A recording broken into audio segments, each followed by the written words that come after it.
In all the places of the earth, they know that the gods and spirits affect man's path. All the misfortune that befalls man lies at their feet. If you have eyes to see, you see their presence and their power.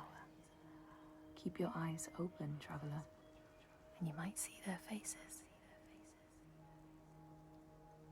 Here, they once said that Loki lies imprisoned in a cave, trapped by his enemies, who set a serpent above to drip venom on his face. His wife, Sigyn, sits beside to catch the venom in a bowl, but when she must leave to empty it, the poison falls unabated. His pain is so great that he thrashes and writhes. And here above, we see the earth shake and break apart.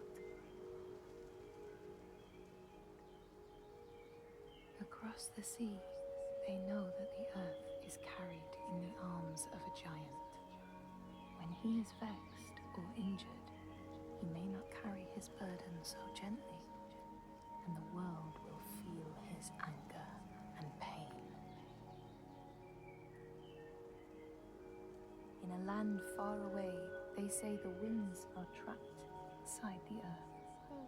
They try always to make their escape, and they buffet and beat on the walls of their prison, causing the earth to quiver.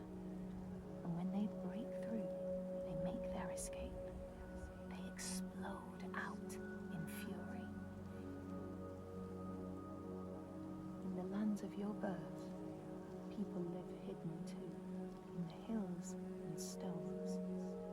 They may be the remnants of a godly race who lost a war with giants and, finding the world changed, retreated into silence. But you still see their carvings and circles from the time when they walked among men.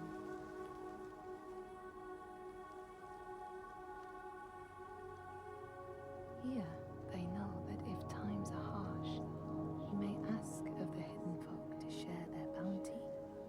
And if you are strong and wise and good, they may hear your plea and send you aid. But if you are not, or if you do not respect the strictures they lay down, you might have your strife doubled.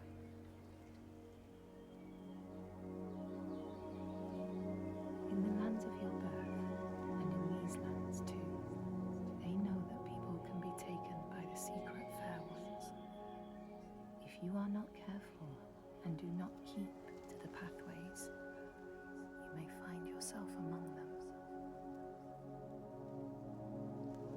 In a land to the east, they know that when a traveler finds themselves lost, it is the fault of the Vadadash, who wait at the crossroads to trick souls passing by. The only remedy is to let your horse lead you home, because beasts have no souls. But if you have no horse, your soul is lost forever.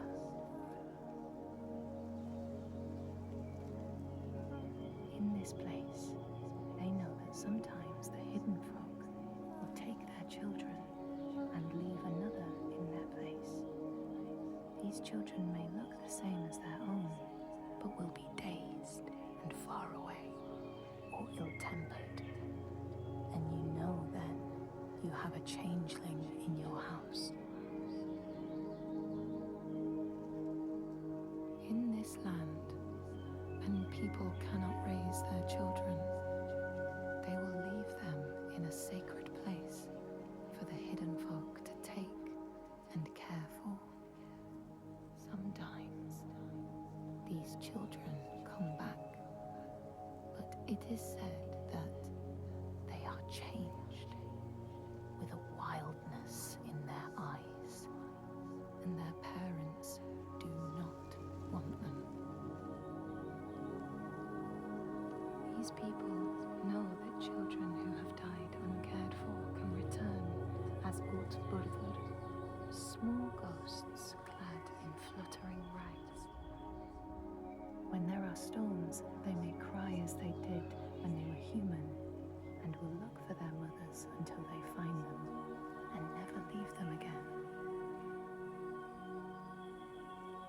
In this land, you may catch sight of the Landesir, the spirits who embody the sacred places, the rivers and rocks.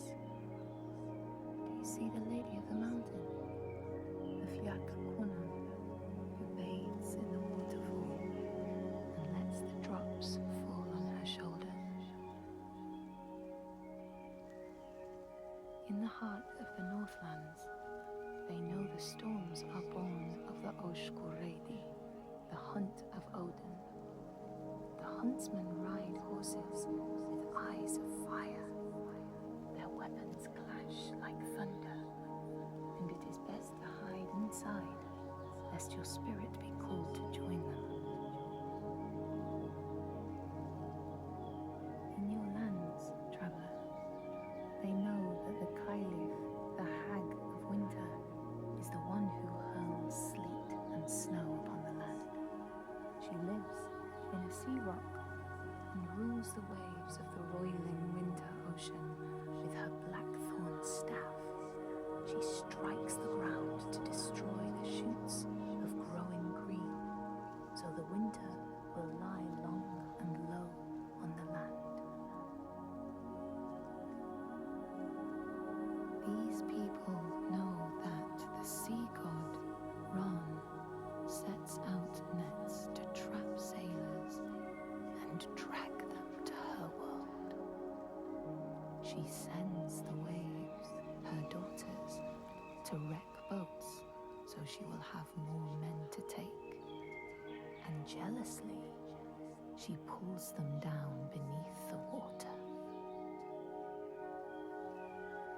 People here speak of warriors who can transform themselves into bears when they are enraged. Their skin becomes hide so thick no sword or spear can break it. When King Hrolfr fought Skald, many people saw a great bear fighting beside him, who killed more men with its paw than any 5 soldiers. Men here will tell of how Jarl Hakon worshipped the giant Thorgerða and sought her aid in the middle of battle when the tide was turning against him. Fleeing to an island, he pleaded with her for aid. She demanded a sacrifice. She rejected all of his offerings until he, at last, killed his own son in sacrifice. Thorgerða gave aid, and Hakon's enemies saw the giants striding amongst the ships, arrows flying from every finger and never missing their mark. Their morale was sapped, and Hakon won his battle.